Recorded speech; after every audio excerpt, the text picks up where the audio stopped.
In this video, we're going to be taking a look at my drone reconnaissance kit, which is set up to allow me to run a ton of different flights in a day, and we'll be taking a few minutes to discuss which drones are good options for you to consider for recon, items you should be adding to your kit to extend your flight time and keep your drone self-sufficient in the field, and a few other ideas to boost the capabilities of the kit. So whether you're new to drones and looking to make your first purchase, or you're experienced with drones and looking for some ideas to boost your recon setup, this video will give you a few different ideas. Before we dive in, be sure to smash the thumbs up button and subscribe to the channel if you're new here. And if you want to pick up any of the items in this video and help support the channel, you can find links down in the description below. And as we go through the video, let us know down in the comments if you have any ideas to make this setup better that could benefit me or anybody else looking to improve their drone recon setup. Alright, so we're going to dive in and take a look at this kit. And I like to keep everything for my drone recon kit inside of this Apache 3800 hard case because it keeps everything together and it offers a decent level of protection and some good organizational capabilities for the sensitive gear inside. And I know that if I ever need to use it for my recon mission, I can just grab the case and go.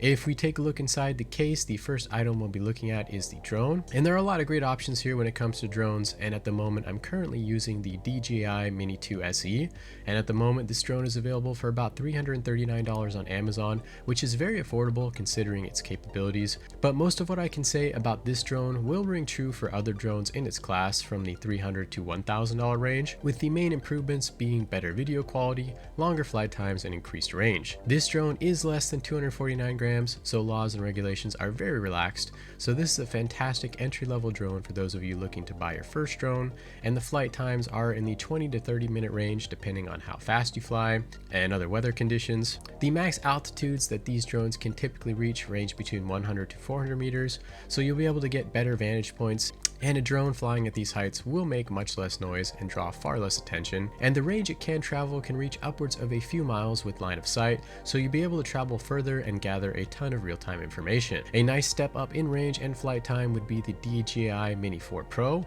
which will run about $759, but you'll get even further range, longer flight times, and obstacle avoidance capabilities. One downside to these drones is poor nighttime detection, so for those of you that are concerned about that, adding a drone with thermal capabilities is definitely an awesome step up and will allow you to detect heat signatures from great distances in the day or night, and this is really the ultimate recon tool, but they do come with a hefty price tag. But one I've definitely had my eye on for a while is the Autel Evo 2 640T V3, which has an excellent 640 by 512 thermal sensor, better flight times, and even further range compared to the drones that we looked at previously. Another potential downside to these drones, depending on your use cases, includes Chinese software on DJI and Autels, and many other Chinese drones with potential backdoor capabilities. So for those of you that are concerned about that, the Parrot NFI Thermal US Government Edition has got you covered from both a security and the thermal capability perspectives, but it does come with a steep price tag. If you're using a different drone, let us know down in the comments below how it's working out for you. Alright, so we've got drones pretty well covered, and now we'll jump into some supplemental items that are going to help you get more runtime. And right up here we've got a small kit that I like to keep a bunch of small USB charging cables in, and also some spare propellers and a few other small miscellaneous parts to help keep the drone running optimally. One cool small charging related item in here which allows me to connect a USB cable directly to the battery, which will give me an additional method of charging. And one main philosophy behind this kit is to give me the ability to charge multiple drone batteries simultaneously, which brings us to the next item, which are these two different battery charging hubs. This one is from DJI and the other one is from a company called Tech, and each one of these hubs has 3 batteries in it. So far in total I've got 6 batteries in these, 1 battery in the drone and another on the side of the case here. And this area is actually reserved for adding additional batteries in the future, but as it stands, with these batteries alone, total combined flight times should be in the 2.5 to 4 hour range, and the rest of the items that we're going to be looking at are aimed at recharging these batteries in the field and extending flight times even further. Keeping a power bank topped up and stored in this kit is a very simple way to get started recharging your batteries,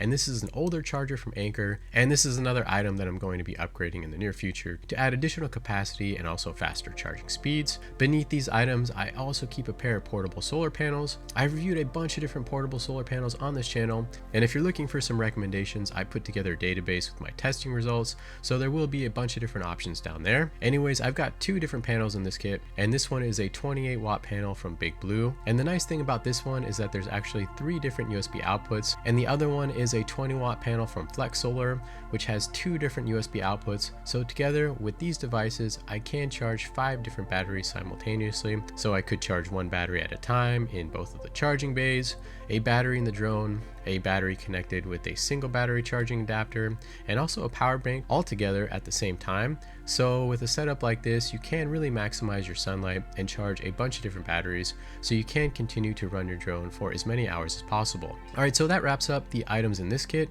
but I did want to share a few other ideas for upgrades that I'm also considering for the future that might be helpful for your drone recon setups as well. Obviously, having as many batteries as possible is going to give you big boosts in flight times and the amount of recon missions you can run, so first and foremost, keeping some spare batteries around and adding as many of these as possible to your kit is a great idea. If you're less concerned about the portability of your setup, you can also consider swapping out your power bank for a portable power station, and these come in a bunch of different sizes, but regardless of the size, you should be able to significantly increase the amount of charges to your drone, and you can also pair this with a much larger solar panel as well. Another interesting item I stumbled across, but I don't know too much about them and haven't actually tested them out yet, are range boosters, but the idea here is that you can improve the range of your drone by adding a small booster to your controller, and from what I've seen, they're relatively cheap and they could be a great way to increase the range of your setup, which could be very beneficial if you're operating a drone in urban environments where there's lots of buildings and obstacles to block your signals, so this could be a viable option to help you fly further. Finally, a lot can go wrong with these drones when you are flying them,